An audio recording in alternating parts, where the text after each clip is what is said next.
Good afternoon. Thanks for joining us for our Tuesday briefing today. I had the privilege this week of starting off the week by going first thing Monday to rural West Tennessee, to the Obion County Central High School, where we met with teachers who are preparing to welcome students back to their classrooms. Commissioner Schwinn and I were there to hand out among other things, to hand out kits for teachers that have masks and disinfectant wipes and gloves.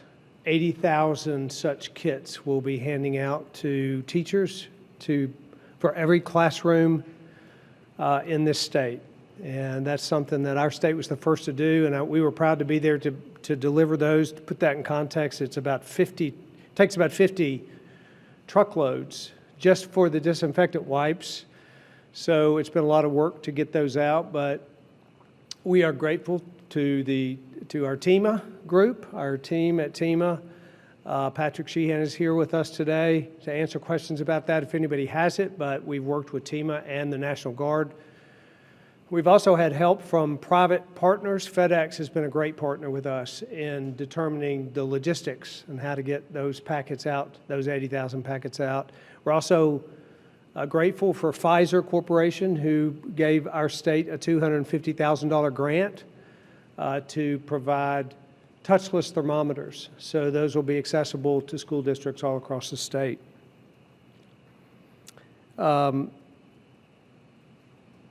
School year brings challenges. It brings opportunities for students, but it brings a great deal of challenges as well. And this month, Maria, my wife Maria, the First Lady, her Tennessee Serves initiative is providing opportunities for folks all across the state to collect and donate school supplies to classrooms. COVID-19's created a significant financial strain for a lot of families, and the costs of going back to school are significant to them. A backpack full of supplies and extra box of crayons is a welcome sight to many families. So I encourage Tennesseans to go to the First Lady's website at tn.gov and see how they can participate, how they can be a part of making contributions, of collecting supplies for kids and making it just a little bit easier for families as they take their kids back to school. Thursday we'll have Commissioner Schwinn at our press briefing on Thursday. We'll dedicate that press briefing primarily to opening of schools and everything associated with that. She's out in the counties right now visiting with school districts, as she was with me yesterday. Excuse me, but she'll be doing that throughout the week. So we'll have that special briefing on Thursday. I want to talk a little bit about the special session. I've called the legislature together to meet next Monday to take up legislation that we were working on but that wasn't complete at the last session, specifically extending liability protections to businesses and schools and nonprofits and healthcare workers and organizations across the state to protect those from frivolous laws. Excuse me, could you get me some water, please? Frivolous lawsuits associated with COVID-19. Organizations and individuals are facing enough uncertainty, and we need to make sure that they have that certainty of liability protection going forward. So we'll be working on that. The General Assembly also will look to expand and address the need for telehealth, particularly in a time when we can modernize our healthcare system to give Tennesseans more flexibility and access to coverage through the pandemic and beyond. So we'll be working on that telehealth piece of legislation. There's a third piece of business that the legislature will take up that will address laws governing the Capitol grounds and surrounding areas when it comes to issues like vandalism, defacement, or other offenses against state property. I want to thank Lieutenant Governor McNally and Speaker Sexton. They have, in particular, along with leadership in both chambers, been working hard to put together the pieces of this legislation. The administration will be bringing forth these bills, but it's taken a lot of work to get us to the point where we are today so that when we get into the special session, we can accomplish what needs to get done there. Also want to thank Lieutenant Governor and Speaker, along with the Comptroller, members of the legislature, both Democrats and Republicans, who've come together to create the Financial Stimulus Accountability Group that we have put together to make decisions around the coronavirus relief funding that we've received from the federal government. This funding is intended to support relief and support for issues around COVID. It has to be spent by the end of the year or we have to return it, so we are developing a plan to make sure that those funds are spent wisely. With the help of this bipartisan group, we're not only providing support to businesses, as has been identified, but also to K through 12, higher education, nonprofits, and local governments. So far, more than $100 million has been distributed to Tennessee businesses, small businesses across the state, and we want to make sure that we communicate with as many of those small businesses as possible, because all of them have not accessed those funds. They need to go to the Department of Revenue website to provide the information necessary for them to get the checks that are due them and that are coming their way. So we encourage that. There's been, besides that $100 million so far, $81 million has been distributed to K-12 and to higher education institutions for safe opening of schools. $150 million is coming online this month to go to support nonprofits across the state that are serving Tennesseans in a number of ways through this COVID-19 pandemic. And local governments also have access to $115 million in grants. This is in addition to the $200 million that previously was set aside through the budget by the General Assembly. Dedicated stewardship means that we are serving our customers through this coronavirus relief funding. And our customers are hardworking taxpayers of Tennessee, and we want to make sure that we do that in a fiscally responsible way, and that's what this accountability group is set up to do. In the coming weeks, we're going to have next steps for programming that includes agricultural relief, housing relief, diverse business enterprise programming with input from minority-owned banks. So a number of those programs will be announced in the coming weeks as we continue to steward the funds that have come to us from the federal government to those here in Tennessee that need it most. I want to take a moment just to thank the National Guard. General Holmes and his leadership has been important in supporting our airmen and our soldiers who have been fanned out all across this state. I'm grateful for the Trump administration, who has extended their support for, and primarily this is funding for the National Guard in its efforts to help with COVID-19 relief. You've seen the National Guard at testing centers all over the state, making food distributions to schools, delivering PPE to every county in our state. And many of these guardsmen, men and women who are serving, have spent a lot of time away from their families, dedicated to serving Tennesseans. I thank General Holmes, but most importantly, I thank the men and women of the National Guard who continue to be and will continue to be a really important part of how it is that we address the pandemic. With a crisis of this magnitude that has been sustained for this period of time and that will go on into the near future, we are all called, every single one of us, as we've said from the very beginning of this pandemic, to have an individual responsibility to being a part of how it is that we fight COVID-19 in our state.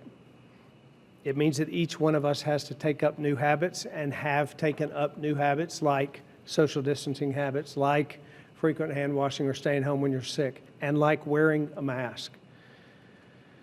If wearing a mask isn't a part of your regular routine, I want to encourage you that it is one simple way that you can participate and contribute to how it is that we each come together to fight the spread of COVID-19 in Tennessee. There are several local leaders, and I have said many times before, I think cooperation with and work with local leaders is the way to get this done. There are several local leaders who are modeling the way when it comes to wearing masks and leading their communities in many ways through a very challenging situation. I want to recognize and thank them: Fayette County Mayor Ray Taylor, Tipton County Executive Jeff Huffman, Henry County Mayor Brent Greer, and Hamlin County Mayor Bill Britton just this week announced their mask requirements for their citizens to help protect the people in their community and to help us spread the word that masks are an important part of fighting this COVID-19. Almost 70% of our population are now under mask requirements, and we know that is helping us to mitigate the spread of COVID-19. We'll have reports now. I've asked Commissioner McCord to join us today to provide a brief report regarding unemployment. Many of the questions and issues that have come up regarding unemployment in our state. Unemployment has hit hard. Many Tennesseans are out of work as a result of this pandemic, and we want to serve them in the best way possible in this state. It's been a tremendous challenge, as we all know, but Commissioner McCord, if you would come up and give your report. I will say also Dr. Dunn, our epidemiologist in Department of Health, will be giving a report today. He's been responsible primarily, in large part, for our testing strategy, so I wanted him to give the health report today. Commissioner Schwinn, as I said, will be with us on Thursday for school reopening plan, and we'll address more specifics of that. So, Commissioner McCord. Thank you, sir. Hey, good afternoon. I do want to touch on a topic that I know is important to a lot of Tennesseans, and people are seeking clarity to that's new to us, and that is the topic of the federal pandemic unemployment compensation, also known as the additional $600. Over $4 billion of federal unemployment insurance has been distributed throughout the state since March 15th, since we started. A large percentage of that is that additional $600. And as we know, that ended on July 25th. I think it's important for folks to know, though, that if an eligible claim is filed and certified on or before July 25th, they're still eligible for that $600 up until July 25th. We have a lot of questions about will some supplemental unemployment insurance be added. We're in constant communication with our federal partners, and we're trying to understand what it will be. We are pretty sure that it will be something, but we quite frankly don't know what that is yet. So we're waiting to see, just like everyone else is. Our emphasis is on implementation. As you can imagine, a new program coming in, and so we've given quite a bit of feedback to the federal government about that. Once legislation is passed, USDOL will have to take some time to provide guidance, and that's basically, since it is a federal program, the instructions on how you do that federal program, and then we'll have to turn around and implement it. And we have emphasized, as have our sister states, that as soon as we can get that guidance, the better, because we know as soon as that legislation's passed, the clock is ticking, and folks are ready for whatever that may be to start being implemented. So with that, Governor, that's what I have. Commissioner McCord will be available for questions too when we do Q&A in a few minutes. Dr. Dunn, would you give a health report?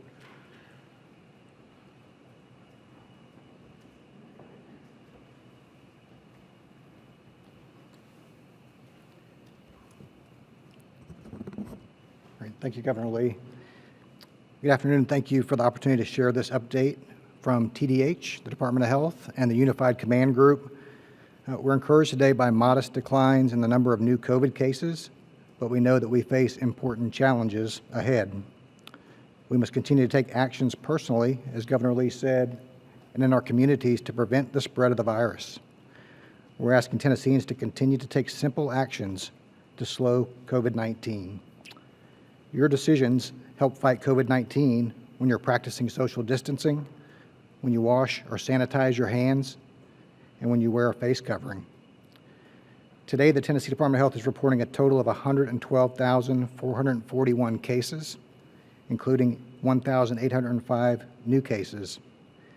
As a reminder, COVID-19 testing remains important and available statewide. We continue to monitor and work with clinical laboratories to increase the speed of testing. Notably, your Tennessee State Laboratory recently passed a milestone of conducting over 100,000 COVID tests. While we continue to make testing accessible to all Tennesseans, we want to strongly encourage persons with symptoms of COVID to talk to their medical provider and get tested. As we've learned during the pandemic, early medical assessment, testing, and appropriate health care can not only lead to a better health outcome, but also helps with slowing community spread as health officials reach out to cases and their close contacts. As mentioned, some parts of our states appear to have stabilized or slowed in the number of new cases. However, other regions of the state are still experiencing large daily increases, especially some of our rural areas. Statewide, our hospital assets continue to be stable, although rural areas have seen an increased number of COVID hospitalizations as expected as cases have risen. We're continuing to monitor the situation closely and support hospital systems statewide. While some of the news is promising in today's report, other news is sobering. Notably, since our last press briefing, we've surpassed 1,000 deaths in Tennessee due to COVID-19. Around 80% of those deaths have been among persons older than 60 years of age. Today, we're reporting 25 new deaths for a total of 1,117 lives lost from COVID infection. This is a solemn reminder of the pandemic's toll and the impact on families and persons who have lost loved ones. Our thoughts and prayers are with you. This is also a compelling reminder for everyone in Tennessee to do what you can to limit the spread of COVID-19, not only for yourself, but for your community, family, and friends. We want to encourage Tennesseans to continue to do the little things that have a big impact, including staying home when ill, washing your hands, social distancing, and using a face covering. Thank you. Thank you. And we too thank you for the opportunity to do these briefings, for you all to get out the information that is so important. The press, the media play an increasingly important role as we navigate our way through this. So we're grateful for these briefings, and grateful for your dissemination of information to the people of Tennessee, and we're happy to take questions. Hi, Governor. I have two questions for you, if I may. The first one, a little more specific. A hospital reopened in Salina, Tennessee. The fact that it reopened was a good trend for Tennessee. It has tried to get both state and federal funding to supplement its reopening. It's not gotten any of that yet. Reason being, based on my understanding, was because you have to show what your expenses were last year, what your budget looked like, and they base it off of that. They didn't have any expenses last year. Makes me wonder, and Senator Mark Pody put it this way, that the letter of the law is being followed, but we might be missing the spirit of the law. Would you tell the Department of Revenue, I guess who it would be, to look at allowing exceptions in a special case like that? We certainly need to look at it. Well, our rural hospitals are a very important part of the healthcare infrastructure. We initially, very early on in this pandemic, set aside initially $10 million for relief to rural hospitals. There's been a significant influx of relief from federal government as well. But we want to take individual circumstances like that and look at them, and we will do so. I'll speak with the department commissioner himself, and we'll talk about that specific case and if there's something that can be done. My other question is to help me understand the reasoning behind not reporting on a school-by-school level the number of cases in a school. And my question is why, but then also, Is there a need for a framework so that every school gets similar information, whereas one school might get a ton of information, another school might opt to tell parents nothing, and I think that gray area could be troublesome for families. I'm curious your thoughts. Yeah, we agree with that, with the assessment that we need to make certain that reporting is accurate there. So we're working on a plan to, in fact, be able to report school cases. We do want to protect the individual privacy of families and students. Patient re-identification is important, but transparency is also important. So we've had some pretty strong discussions among our Unified Command Group about just how it is that we can update and develop a strategy. It's not really update, we're just now dealing with this, but develop a strategy for case reporting for schools. And we'll be talking and announcing what that plan is in the next several days. I don't have a time frame on that yet, but we know it's urgent because we need schools to know now that they're opening up, and we'll develop that plan. Andy? Governor, the Tennessee Education Association is just saying, don't open them up physically. You all, it's dangerous, too dangerous. What do you say to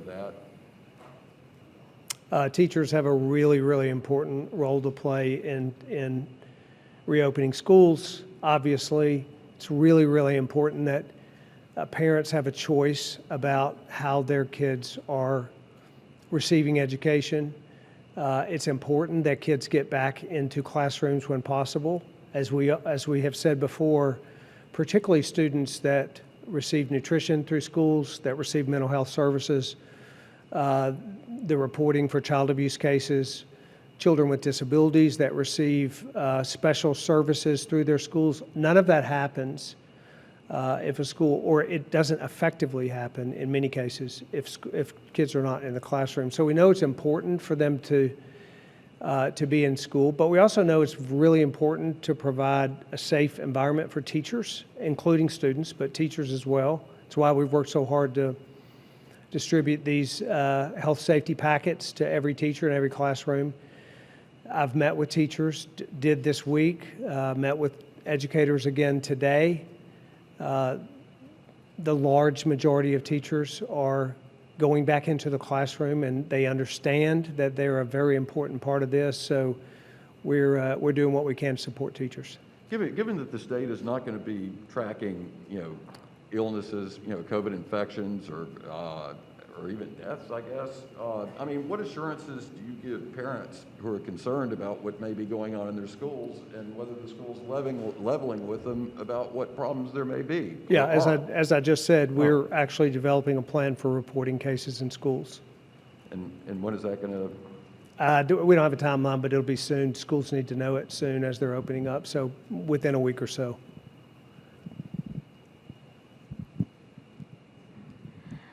Governor Lee, there's been a proposal for legislators coming back for special session to be required to wear masks while they're meeting for the special I'm session. having a hard time hearing I'm you. sorry. I'm sorry. There's been a proposal to require legislators to wear masks in the Capitol, on the floor, and in committees during special session. Do you believe that legislators coming back for the special session that you called should be required to wear masks? I think every Tennessean should wear masks when they're in a position where they can't social distance. The legislature will determine their own individual rules for a number of things when they come back. So I'll leave that up to the legislature. Hey, Governor. There's already been 9 cases of COVID-19 in schools that have already reopened. What can you say, aside from what you already have, to parents and teachers and students that they should have confidence that you guys are actually going to reopen safely?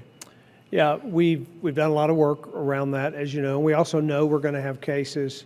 We developed a very clear protocol that has been given to individual districts. And that protocol is based on community spread in a county. So it's different for different counties depending on the level of virus that exists in their community. Those protocols give them guidance on when to close a classroom, when to cordon off a hallway or a wing or a school. And those districts have that information. That combined with the protection for teachers, those are just a couple of examples of how we believe we've set aside and put forth guidance that will allow for safe reopening. You've frequently said that nothing is off the table when it comes to combating COVID-19, yet you've ruled out statewide mask orders, closing bars, limiting dining in restaurants, and shutting down the state's economy once again. What exactly remains on the table, and what are you doing besides just expanded testing, PSAs, and urging Tennesseans to do their part? You know, I think everything is always on the table given we don't know what the future holds. Where we are today, where the virus is today, we're implementing the things that we think are appropriate responses to the spread of the virus in our state today. But as I said, we don't know what the future holds. I have, from the beginning, tried to be one who looks at where we are and have changed positions at times based on spread of the virus or caseload in a community, and that's the way we'll do it going forward. We'll just follow the information that is on the ground and make decisions as such. And then one last quick question. Your special session call had 3 topics. Did you consider any other legislation, including ones more directly related to the pandemic, including, maybe waiving the no excuse requirement for voting in the November election, or implementing a moratorium on evictions, or anything else that, sort of Tennesseans, maybe even increasing the unemployment benefit for the state? Did you think about anything else? Well, we certainly consider a lot of opportunities. A special session is a unique situation.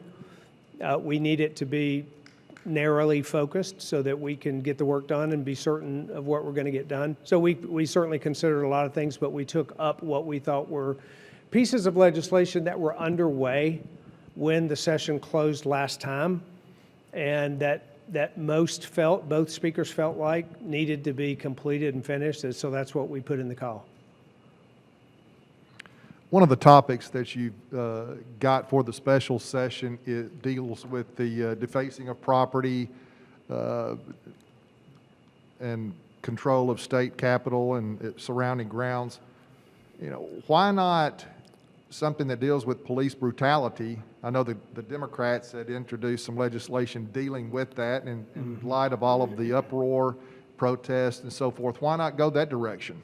I think we had a press briefing here a month or so ago where we brought together members of law enforcement, TBI, sheriff's departments, highway patrol, and to begin the process of developing a strategy to minimize police brutality, to make reforms to our policing that are appropriate for the day, and that works ongoing. That will be ongoing. That's an ongoing effort.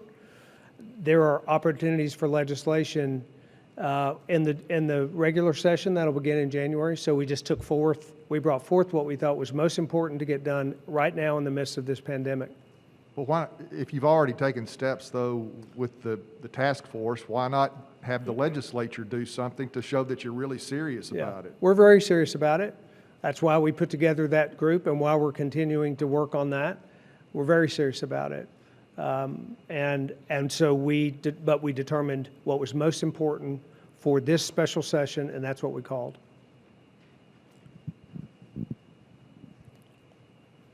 Thank you, Gilliam, and good afternoon, Governor. Thanks for taking questions today. I'm curious to know what changed in terms of now saying that the state is going to report cases and track the cases of COVID-19 in the schools. The reason I ask is because a few hours ago, the Department of Education defended their decision to not publish these numbers to WPLN News. The department said in a statement that it was not going to collect data regarding COVID-19 cases, and the school and district level teams will be tracking cases of COVID-19 within their school communities, but that they were not going to make it public. Yeah. So what changed? I'll just say we've had a lot of discussion. I believe that we have to protect privacy, but we also have to be transparent, and that policy change hadn't been made yet. It'll be, as I said, it'll be announced in another week or so, but, and we haven't communicated that with every department because we haven't created that policy change, but we're working on that right now. When you're telling us, I just want to be, like, for you to be definitive, we will know the number of cases in school districts across the state. Well, we will give you a plan within a week of what information it is that we're going to provide, with the intent of being more transparent so that communities know what's happening in schools with regard to COVID. I can't tell you exactly what we'll be reporting for every school or every classroom, but we'll have a plan that increases transparency around reporting and protects the privacy of folks' health. I have a question about the special session. You said it has taken a lot of work to get to a place an agreement so that when the legislature comes back next week, they can be successful and pass the COVID-19 liability bill. Is this new bill going to be retroactive? I mean, this was one of the points where the two chambers disagreed. Right. There is retroactivity in the limited liability protection bill. That the draft of that bill is almost complete, and there is a level of retroactivity to that. And so it feels like this was negotiated in a way behind the scenes because the public was not part of this discussion. The press was not part of this discussion or any meeting where these differences were hashed out. Why do it this way? Well, to be clear, we will make a proposal to the legislature, but then it will be hashed out, right? It will be determined what is done. The administration will, based on conversations we've had about what members want, we will deliver a piece of legislation as we always do, and then the General Assembly will debate that, discuss it, have committee, it'll be open, and that's how that process will work, just like it does with any piece of legislation. Thank you, Governor. Hi, Governor. Going back to the transparency issue, this isn't the first time your administration has initially refused to give out information and then decided, okay, we will release this COVID-related information. Yep. I guess I'm curious, does your administration have some sort of transparency issue where your leaders are saying no and then reversing course? Is that an effective way during a pandemic? This pandemic is something that none of us faced before, and the issues around what to report and what not to report are all brand new. We also recognize that this is a health crisis and that privacy around personal information around someone's health is incredibly important. And it's a real balance to determine how to protect that privacy, but at the same time, to give transparency to folks that need to know. And, so these issues have been brought up uniquely for the first time, and we assess those and make determinations on them as we go along. I think I think we have moved toward transparency every time we can, starting with patient protection and privacy, and I think it's been a good process. Talking about COVID liability real quickly, I believe you just told WPLN that retroactivity is going to be part of the bill. There were several lawmakers who said on the House floor that such measure is illegal and unconstitutional. Why is that, in your mind, why is it legal to have a retroactive measure in this bill? Well, we believe the way that we've constructed this bill, it falls within the confines of the Constitution, so that makes it constitutionally sound. But that'll be discussed by the legislature as we bring it. We'll deliver it, and then they will debate it and determine the exact language of the bill once it's done. Got it. Thank you. Good afternoon, Governor. You were pretty emphatic last week that schools needed to reopen. But the CDC says you've got to get the virus under control first. Dr. Birx says the same thing. The American Academy of Pediatrics says the same thing. So does a recent Harvard study. Do you have any independent scientific experts you can point to who tell you that now is the right time to reopen? Well, we know, as I said earlier, for example, that child abuse cases have dropped by 25% since kids have gotten out of the classroom. We suspect that child abuse hasn't dropped by 25%, but the number one reporting mechanism for child abuse is a teacher with eyes on the kids that they love and teach and serve. That's one clear piece of evidence that a child in an unstable home is better in a classroom than they are out of the classroom. There are mental health services for children who have mental health needs, and those services are available primarily through the school. Many families don't have access to those services when their kid's not in the classroom, and mental health is a tremendous health need for our children. Those are just a couple of examples of the multiple documented reasons why kids fare well in a classroom setting. It's one of the reasons that we want to give parents an opportunity. What's important to remember here is parents will have a choice. In every school district in Tennessee, if a parent doesn't feel safe for their child to go back into their school, they will have an option for online learning. We've made that available for every district in the state. So we do think it's important that kids get back in the classroom, but we also think it's important that parents have the option to choose whether or not they think that classroom is safe and what's best for their kid. But all of the experts on the federal level say you've got to get the pandemic under control first before you can deal with those issues. Do you have a single scientific expert who tells you they are wrong? I have, as I said, we have clear evidence.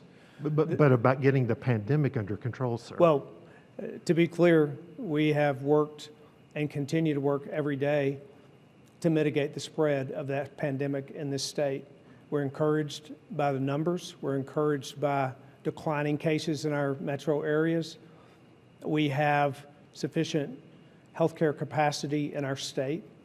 We have one of the lower, relative to the size of our state, deaths per capita in Tennessee. So we're working really hard to mitigate and to get this virus and then keep this virus under control in our state. So we think that it's important to provide a safe option for families to keep their kids out of school if they want them, but to provide in school for those families who believe it's best for their kids. But just to be clear, you don't have an expert you can point to who says now is the time to reopen?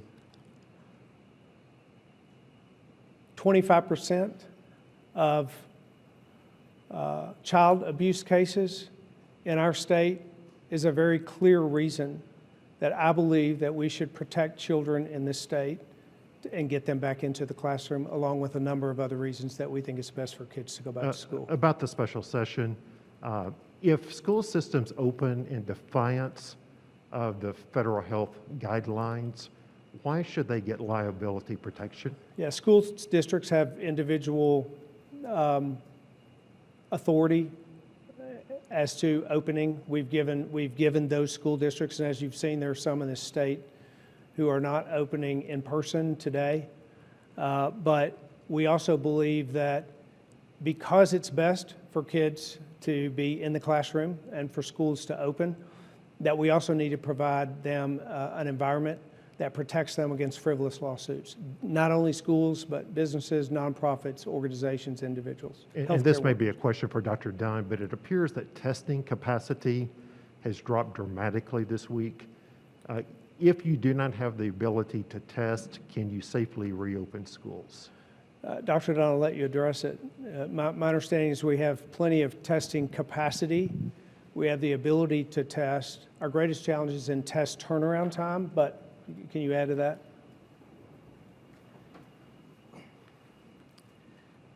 Yeah, it's interesting with our perspective on testing. Back in May, we were very hopeful to get up around 5,000 to 6,000 tests a day and per day.